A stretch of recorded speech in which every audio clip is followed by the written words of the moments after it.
Hello students, this is fifth lecture on topic electrostatics. In last few lectures we discussed two applications of Gauss theorem.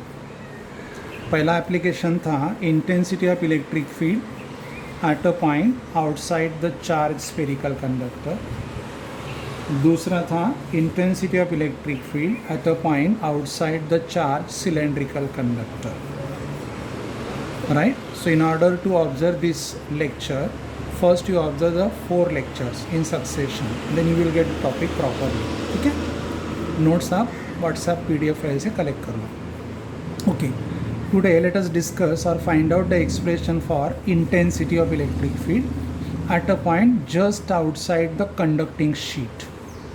एक पत्रा है, conducting sheet है, find out the intensity at a point just outside the conducting sheet. That conducting sheet is of infinite area. तो diagram में देखो ये conducting sheet है. This conducting sheet is infinite in surface area, long one है. It is kept into a medium of permittivity epsilon and dielectric constant के.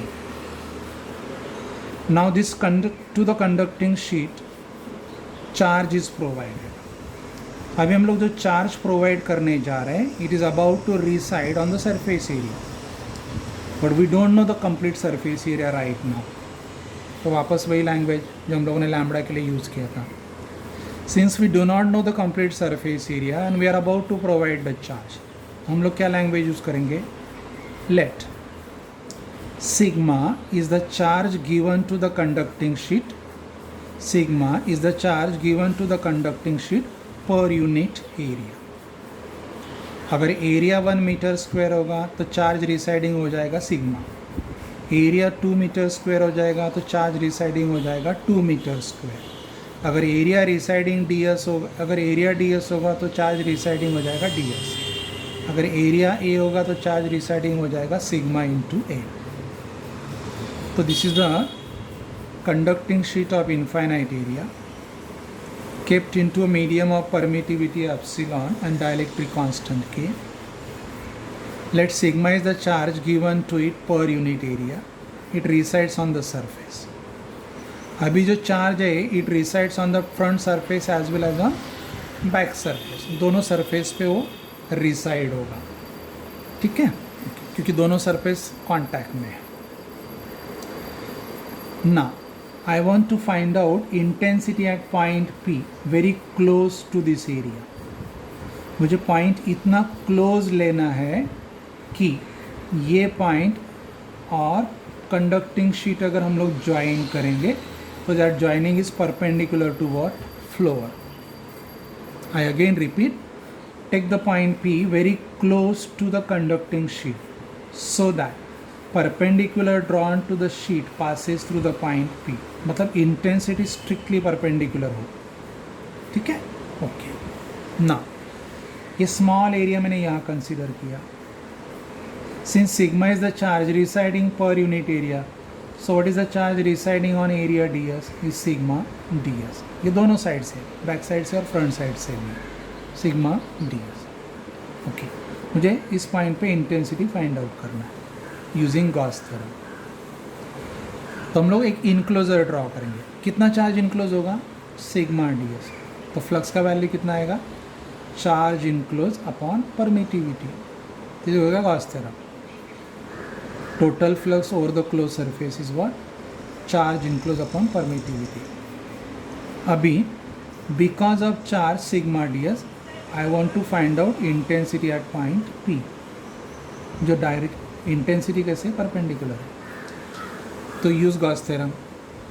Statement क्या है Gauss theorem का? सॉरी, कंडीशंस क्या है? First, draw the surface area passing through the point where we want intensity.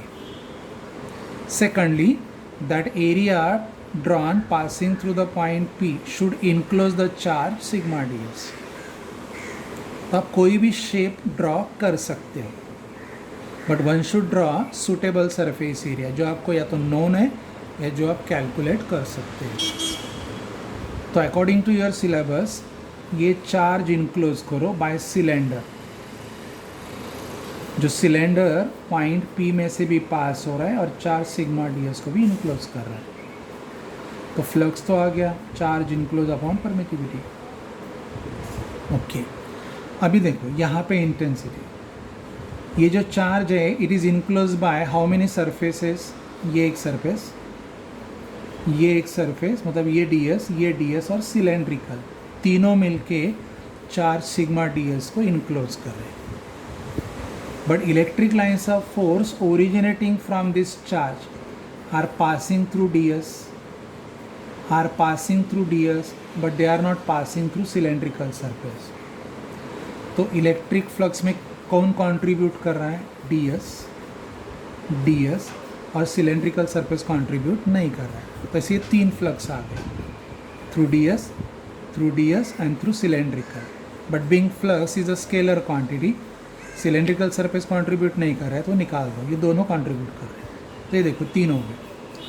Flux through the surface ds on the right side कितना आएगा?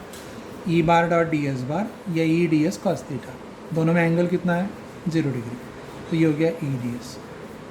This is the flux through area ds on the right hand side. Similarly what is the flux through this area on the left hand side? उतना ही आएगा दोनों। And what is through the cylindrical surface? वो तो 0 है, क्योंकि lines of force are perpendicular to this area, जो lines इसमें से पास नहीं होंगे। So what is the total flux? Flux through area ds on right, flux through area ds on left and flux through the cylindrical surface. तीनों add कर लो, 1 2 और 3, ये तीनों ऐड हो गए, 1 2 और 3।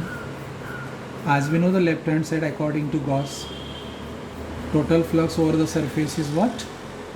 Charge enclosed upon permittivity। कितना चार्ज इनक्लोज है? Sigma ds upon permittivity.